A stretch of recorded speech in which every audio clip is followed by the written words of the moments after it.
So today's the day. It's my birthday. I just turned 40. So it's a big number. I know some of you are saying, relax, dude. Wait until you get to 50 or 60. And that's actually how I feel about people who are concerned about turning 30. I was the same back then. But 40 is a weird one. 40 is an interesting one because it really does start to become a reality. You know, you're in your middle age now, right? You likely have more road that you've gone through than you have ahead of you, or at least you're heading to that age. Who knows with modern science and that. But I know my grandfather, who was a picture of health, lived to be 80, and 40, dead center of that. So I'm feeling a little bit existential this birthday, but I'm also very happy to be here and very grateful for all of the cool things that have happened, especially with Pesto Comics and getting all the comics in stores. We got from Parts Unknown in stores, and I just came from a nice vacation that was very relaxing. But I also made sure to make a couple stops at shops in California, specifically at Mission Comics in San Francisco, where From Parts Unknown is pick of the week. So if you go there, you'll see it on the top shelf. It's very easy to find. You can find that badge there. So definitely go pick up copies of From Parts Unknown from Mission Comics and Art in San Francisco. So that was really cool to see. But just being able to go around and see the book in stores has just been tremendous, knowing that this is a real thing that's happening. And issue 2 will be hitting shelves in a couple weeks. And I'm just getting the pages ready for Travis to do his thing for issue 3. And we put the solicit out for issue 4. So things are trucking along, and we're almost at that final issue of From Parts Unknown. And then up next is Snip, which will be hitting shelves in the fall. But if you want to early look at it, or you want some exclusive covers, you can get it on Kickstarter. We'll be launching issues 3 through 5, and you can get that at bit.ly/snip3. So lots of exciting things to come from Pesto Comics. But today, I just want to talk about this milestone, about turning 40, about it being my birthday, and more importantly, what that means to a creative career. Because the biggest thing about these numbers, about aging, and about finding out that you have less time than you thought you had to do things, sometimes it can be a blessing. I do try to keep things positive here. I'm going to continue to do that today. Because I do think that as a 40-year-old, I am much more ready for this role than I ever have been. And this is something that, as a younger man, I was always railing against. I always wanted to really get into things as soon as possible so that by the time I got to this stage, I was a veteran. I've been doing this for decades. And instead, I'm kind of just starting out. So although I've been writing for a couple decades, working in comics is something that's still relatively new. I mean, I've been doing it for about half a decade now. So it's not like it's something entirely new. But in the grand scheme of things, not that long overall. I've been writing for well over 2 decades now. I've been writing screenplays and short stories and getting feedback on all of it and submitting to contests and trying to get things published and doing all kinds of things, not as much as I'd always want to. I always wanted to be a lot more prolific than I've been, but I think I'm accomplishing that now with comics, and I'm very happy to be here. And the only reason that I'm able to do any of that is because of the experience that I've had, because of the life experience that I've had, not just the experience in writing and creating things, but the experience I've had in life that I actually have something to say. Me at 20 had nothing to say. Everything I had to say was a rehash of something else I had seen. It was always my experience through other art. It was never my experience as my experience applied to art. And that's something that anyone who's younger listening, keep doing what you're doing. It's all very important. Keep writing, keep drawing, keep doing all of it. It's critical that you do that.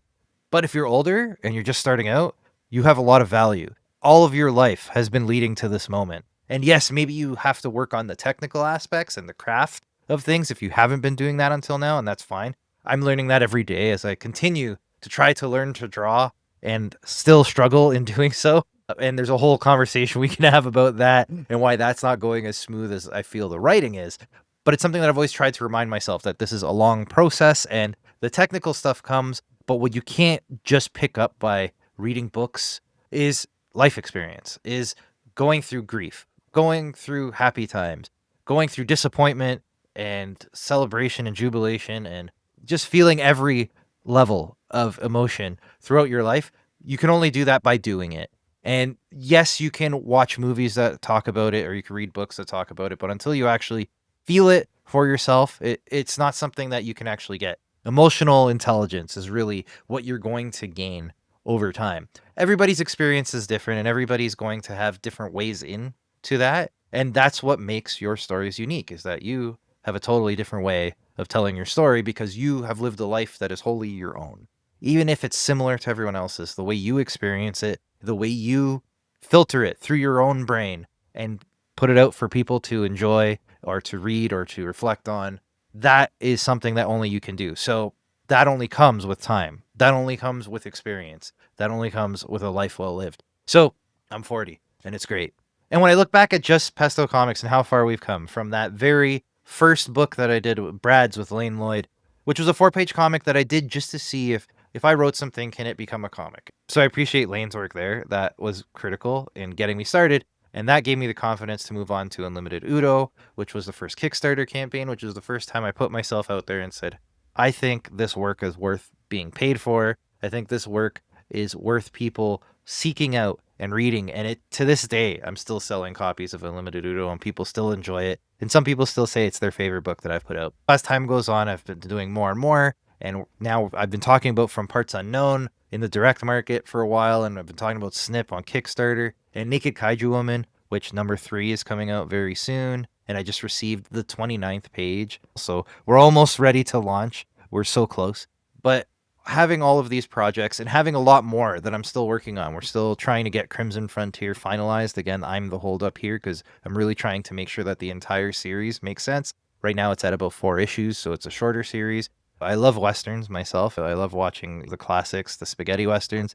I love watching some of the modern stuff, including like Hell and High Water and 310 to Yuma and all that stuff. I know 310 to Yuma is a remake, but the idea is I do love a good Western and I really wanted to honor that while still putting my silly spin on it. So it takes place on Mars because why not? But really trying to make a story that earns that why is it on Mars? Not just because it's a cool set dressing, but there's a story I want to tell that wouldn't fit in, a Texas area or Montana or, so one of those. I wanted it something that reflects what happens on Earth while telling a new and different story. And I really wanted it to be tight. And I really wanted a story that I'm not writing as I go. I wanted everything to pay off. If you see something on page 1, it makes sense right up until the last page of the final issue.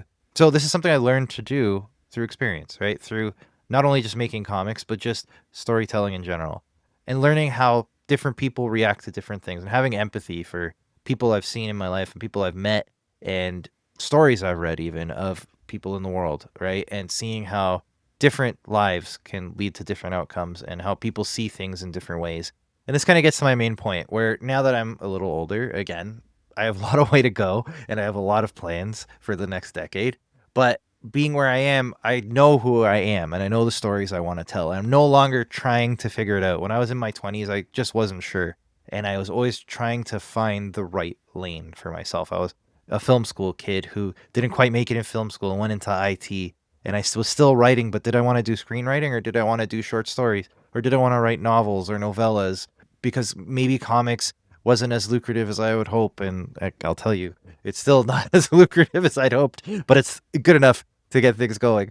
But, just knowing what I wanted to sacrifice and what I wanted to get out of things and really trying to sort that all out. And through my 30s, I got a lot more comfortable with that idea. And I knew what my limits were and where I should push to break some of those and to move beyond them, and where others allowed me to reflect on where I was holding myself back in certain places and other places where, I had learned a lot and maybe it's not worth pushing, and really doing all that and really being able to focus and learning that, yes, although we all have a finite time here, this could all end tomorrow, right? And knowing that there's not much time to do anything. That's what really got me going when I was in my 30s. There were a couple tragedies that happened in my life, and that really got me thinking about we don't have as much time as we think. And that's like, well, what am I waiting for? If I'm going to make comics, now's the time. And that's what got this all going and really got me motivated to do this thing that I've been waiting for somebody to give me permission or somebody to give me a thumbs up. And instead I just decided, let's do it. Let's go. And we don't get here if I don't have that kick in the arse, right? So this is something that I learned through my 30s. And I kind of figured out who I am. And now I feel like I've turned 40 and it's not like a flip switch this morning and now it's like, now I'm brilliant. But, I turned 40 and I feel much more comfortable with who I am and where this is all heading and everything that I want to do, not just with this company, but me as a person, and how much I feel like I have grown and how much growing I have left to do and how much I have left to learn.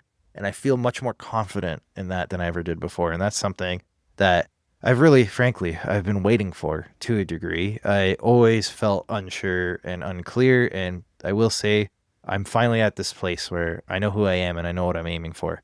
And I appreciate all of you for helping me figure that out, because it's with your support and with your helping this all become a thing. Even just being a fan, it could have nothing to do with me, but even just you enjoying the work makes me feel like, okay, like I do belong here and I can make this work. And you may not like everything that I put out. Not everything's for everybody, but just the idea that people have been so supportive that like someone has to do it, so why not you? And that's been a very comforting feeling. It's still early days for Pesto Comics, right? We're still doing well on Kickstarter. We're going to continue with Kickstarter, but I may be looking at ways to expand that or try some different things. Maybe we go on Zoop at some point, or we try one of the other platforms. I'm not entirely sure. I'm just thinking out loud right now. I don't know that there's going to be any change. Right now, Kickstarter is the home for crowdfunding. And then, of course, there's all the books going into stores. And as I mentioned, from Parts Unknown, and then Snip, and then likely Crimson Frontier in the new year, we'll have a sequel to From Parts Unknown coming out. That's something I'm going to be working on with Daniel and JP once we get Crimson Frontier going. And then there's a couple other projects which I can't announce yet because they're not quite rolling the way I want. But there's a lot more that I have planned, and even more projects that are so early stages, and even more projects that are even earlier stages that I definitely want to get together. And then there's the stuff that are not just Pesto Comics projects. So I've mentioned in the past, we have this trading card game with Dice End Development, and that's going to be really cool. So that'll be a interesting partnership that we get out there. And then the other thing, I mentioned it briefly in one of the shorts, and it's the video game that we're working on. There's a couple of video games that we're working on. And again, not a Pesto Comics direct thing. That'll be more of a partnership as well.